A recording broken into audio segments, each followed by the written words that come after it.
Is it possible to get a good, light sleeping bag that will keep you warm for less than $60? I ordered 4 sleeping bags off of Amazon with my own money to find out.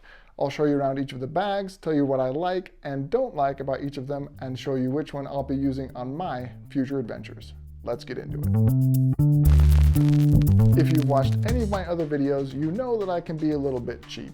I'm willing to spend money where it's warranted, but I'm always looking for the budget option. For example, I've been using the same sleeping bag for almost 20 years. I'm pretty sure my parents ordered this for me in Scouts. A sleeping bag is one of the most important parts of your backpacking gear and can also be one of the most expensive. As I was planning a backpacking trip for me and my 3 children, I knew that I would need to get each of them a sleeping bag, and I was not going to spend $100 on a sleeping bag for all 3 of my kids. I needed to find a good budget option that would keep them warm so they'd want to go backpacking again. I decided to take the opportunity to order 4 different budget bags and let you guys know what I think of each one of them. Each of the bags I ordered was less than $60, but before we get to these specific bags, let's talk a little bit about sleeping bags in general and what you might want to look for in your future sleeping bag. Probably the most important thing about a sleeping bag is what it's filled with. Now, there's typically 3 different types of fill within a sleeping bag. Cotton, which you find in a lot of budget bags, polyester, or real down, either goose down or duck down. When it comes to warmth to weight ratio, down is by far the way to go. It's the lightest material for the most warmth, but it can also be really expensive. You're not usually going to find a budget bag option with actual down filling. Cotton, while very cost effective, is not good for backpacking, in my opinion. It's heavy, it retains moisture, and once wet, it will never get dry. Each of the bags we're going to look at today is filled with polyester. While I could get cheaper ones with cotton, I was not going to do that, and down just wasn't in the budget category. A quick side note here, if you're shopping for a budget bag, be really careful in reading both the description at the top of the Amazon page and the further details down below. The reason I say that is because in finding bags for my kids and for this video, I ordered this one where the description said it was polyester, but when I received it, I knew that it had to be cotton, and when I read further down in the description, it definitely was filled with cotton. So be careful when you're ordering a sleeping bag to make sure that you know what's actually in it. Now, the next thing that's really important to know about any sleeping bag that you're purchasing and related to the fill is the temperature rating, or the EN rating, which stands for European norm. Now, without going into too much boring detail, basically a sleeping bag can be tested and then given a standard temperature rating. You can learn more about EN ratings on a bunch of other videos on YouTube. We're not going to go into the details here. What you should know is that after all of those tests, a sleeping bag is given a comfort rating, a transition rating, and an extreme rating. The comfort rating is essentially the temperature at which a standard female would be comfortable in the sleeping bag. The transition rating is where they say a standard male would be comfortable in the sleeping bag. Most men sleep warmer than women, and so they give it a different rating. And the extreme rating is a temperature at which the sleeping bag will likely keep you alive, but you may come out of it with hypothermia and will not be comfortable at all. You should not plan on using a sleeping bag down to its extreme rating. One more quick note about EN ratings: when you see the temperature advertised on a bag, that could be any of those 3 ratings. So when somebody says this is a 0-degree bag, that could be the comfort rating, the transition rating, or the extreme rating.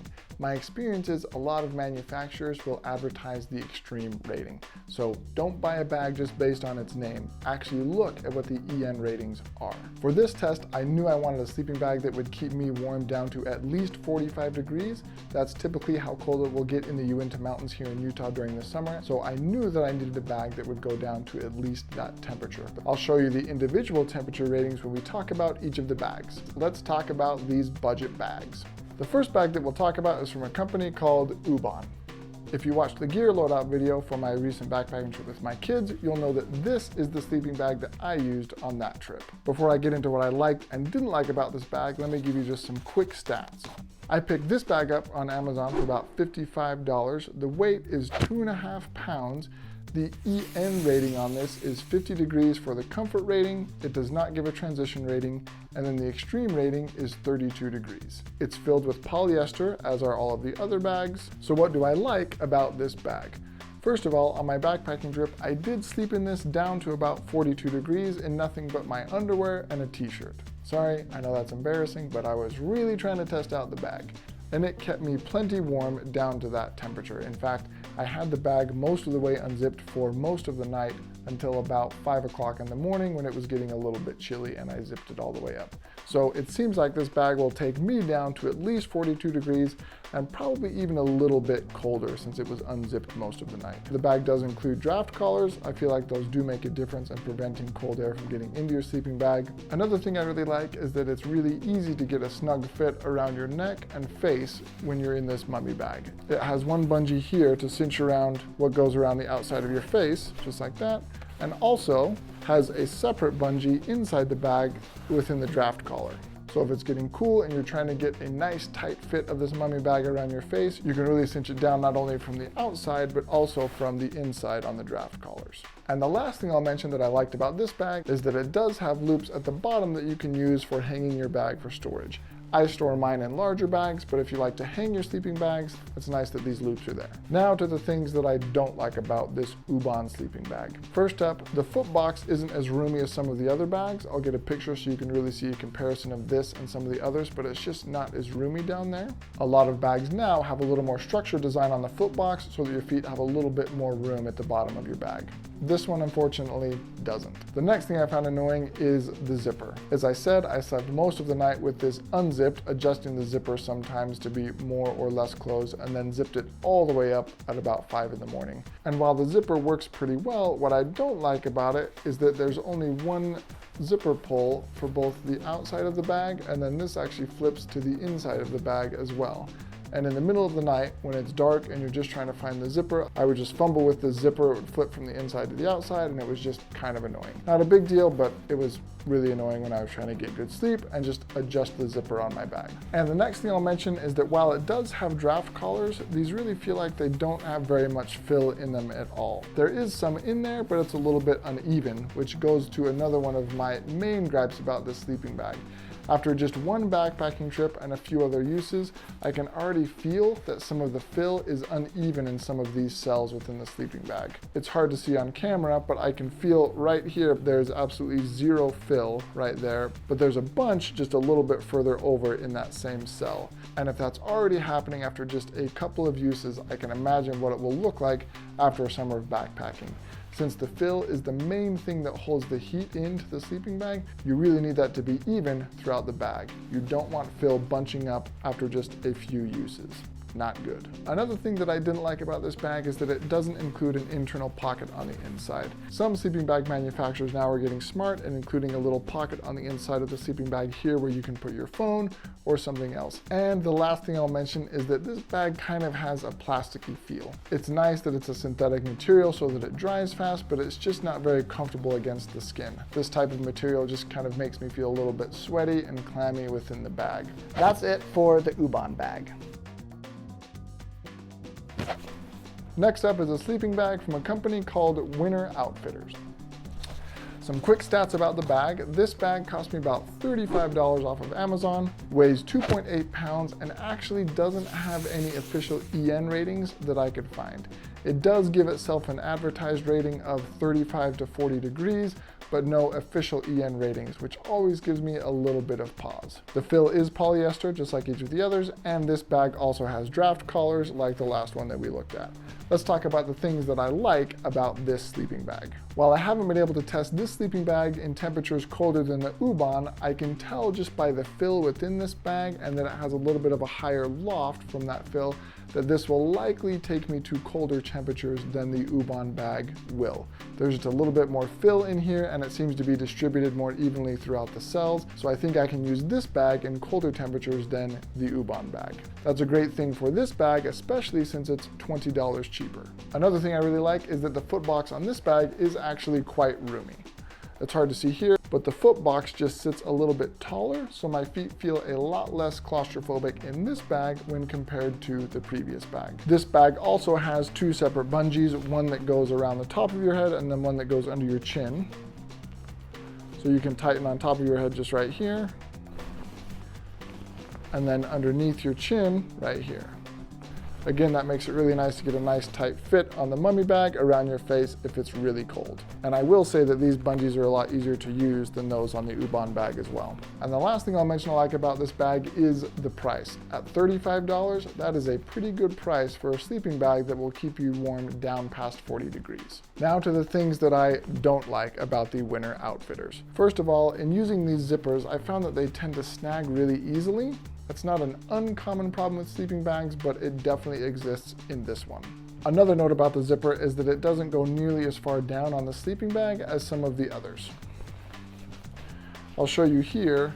This is where the zipper stops, and you might not be able to see, but there's another 3.5 feet on this sleeping bag. I like it when the zipper goes down a little bit further so I can zip it all the way down and potentially stick a foot out if I'm getting a little bit warm in the middle of the night.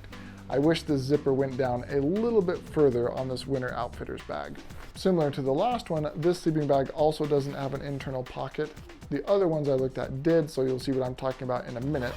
But it would be nice if there was a pocket on the inside here where you could put your phone or something else. And lastly, this sleeping bag also has a pretty plasticky feel. It's not as bad as the Ubon.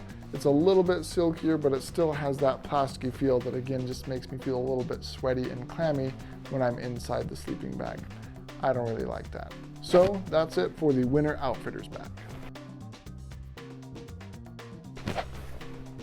The third bag I ordered is from a company called Teton Sports.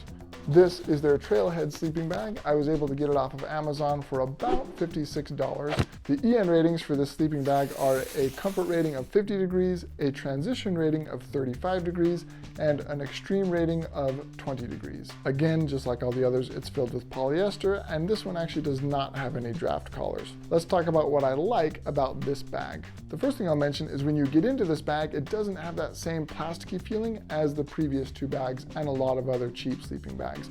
The reason for that is that the fabric on the inside is actually a brushed polyester, so it's still a synthetic fabric that will dry quickly and wick away moisture, but they've processed it in such a way that it feels a lot better against your skin. It has a much softer feel to it. The next thing I'll mention is that my son actually used this sleeping bag on our recent backpacking trip. It got down to the low 40s and he stayed very warm all night. We haven't been able to test it in temperatures cooler than 42 degrees, but I would have no problem taking this sleeping bag out in temperatures down to 35 degrees, which is the EN transition rating. The next thing I really like about this bag is it does include an internal storage pocket. Let me show you. So here on the inside of the bag, you can see there's a nice zipper pocket there where you could put something. I wish it was a little bigger, but it is big enough to fit my iPhone 11 Pro Max. So no matter what cell phone you have, it should fit in there. And that's really my main concern, is to be able to put my cell phone, power bank, anything else with a lithium-ion battery, I want to be able to keep right next to me so it doesn't lose power over the cold night. A couple things about the foot box. This one also does include loops for storage. I don't think it really matters, but this one does have 3 loops, whereas the other one only had 2. And the foot box does a pretty good job of standing a little bit taller, so my feet have a little bit more room at the bottom. Another thing I really like is the zipper. There's actually a zipper pull on both sides of this top zipper. The zipper feels really sturdy, it works really well. I haven't had it snag yet. And having a zipper pull on both sides makes it really easy to adjust the sleeping bag in the middle of the night, even when you can't see. It does also have a zipper at the bottom, so if you want, you can unzip it down here and then pop a leg or a foot out while the rest of your sleeping bag is still zipped up. Pretty nice. As far as things I don't like about this sleeping bag, really the only thing I could think of is that the hood on the mummy bag is just a little bit small. If you're somebody who likes to wear that hood throughout the night while you're sleeping, this might be a little bit too small to give you nice coverage over your entire head. And now the last sleeping bag. This is actually another bag from the same company, Teton Sports. This is their Leef sleeping bag. The last one was the Trailhead. Let me give you some quick stats about the Leef. I got this bag off of Amazon for about $55. The weight is 4.2 pounds, so a little bit heavier than each of the other bags we've looked at. The EN ratings for this bag are 34 degrees comfort, 23 degrees transition, and -8 degrees extreme.